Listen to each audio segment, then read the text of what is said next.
ಪ್ರಾಣ ಯಾರಿಗೇ ಆಗಲಿ ಈ ಲೋಕದಲ್ಲಿ ಎಲ್ಲಕ್ಕಿಂತಲೂ ಹೆಚ್ಚಾಗಿ ಅದನ್ನು ಜಾಗ್ರತೆಯಿಂದ ಕಾಪಾಡಬೇಕು.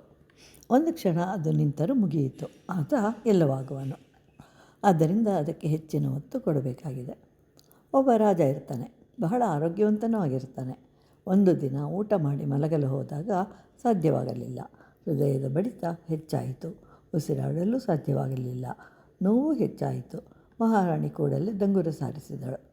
ಮಹಾರಾಜನಿಗೆ ಆರೋಗ್ಯ ಕೆಟ್ಟಿದೆ, ಯಾರು ಇದನ್ನು ನಿವಾರಣೆ ಮಾಡ್ತಾರೋ ಅವರಿಗೆ ಅರ್ಧ ರಾಜ್ಯ ಅಂತ ಹೇಳ್ತಾಳೆ. ಕೂಡಲೇ ಅನೇಕರು ಬರ್ತಾರೆ, ಪ್ರಯತ್ನಿಸ್ತಾರೆ, ಸಾಧ್ಯವಾಗಲಿಲ್ಲ. ಇದೆಲ್ಲ ಆಗುವಷ್ಟರಲ್ಲಿ ರಾಜರ ಆರೋಗ್ಯ ಮತ್ತಷ್ಟು ಹೆಚ್ಚಾಯಿತು.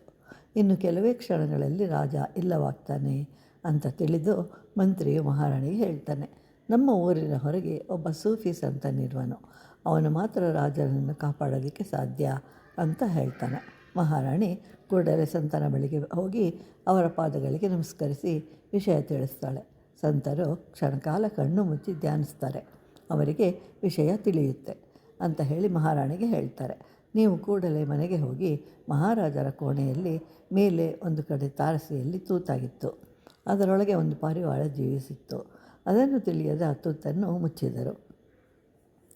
ಈಗ ಅದು ಗಾಳಿ ಆಡದೆ ಪ್ರಾಣ ಹೋಗುವ ಹಾಗಿದೆ. ನೀವು ಅದನ್ನು ಉಳಿಸಿದರೆ ರಾಜನ ಪ್ರಾಣವೂ ಉಳಿಯುವುದು ಅಂತ ಹೇಳ್ತಾನೆ. ರಾಣಿಯು ಹಾಗೆಯೇ ಮಾಡ್ತಾಳೆ. ಮೊದಲು ಪಾರಿವಾಳವನ್ನು ತೆಗೆಸಿ ಅದಕ್ಕೆ ನೀರು ಮತ್ತು ಅಕ್ಕಿ ಕಾಳನ್ನು ಕೊಡ್ತಾಳೆ. ನಿಧಾನವಾಗಿ ಹಕ್ಕಿಯು ಚೇತರಿಸ್ಕೊಳ್ಳುತ್ತೆ. ಆಶ್ಚರ್ಯ ಅಂದರೆ ರಾಜನೂ ಸಹ ಬಹಳವಾಗಿ ಚೇತರಿಸ್ಕೊಂಡ.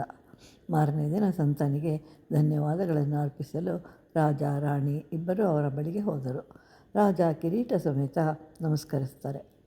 ಆಗ ಸಂತರು, ರಾಜ, ನಿಮ್ಮ ಸೇವಕರು ನಿಮಗೆ ತೊಂದರೆಯಾಗಬಾರದು ಅಂಥೇಳಿ ಅಲ್ಲಿನ ತೂತು ಮುಚ್ಚಿದರು. ಇದರಲ್ಲಿ ಯಾರದ್ದೂ ತಪ್ಪಿಲ್ಲ, ಆದರೆ ಪಾರಿವಾಳಕ್ಕೆ ತೊಂದರೆ ಆಯಿತು. ಇಲ್ಲಿ ಶಿವನಿಗೆ ರಾಜನ ಪ್ರಾಣ, ಪಾರಿವಾಳದ ಪ್ರಾಣ ಎರಡೂ ಒಂದೇ.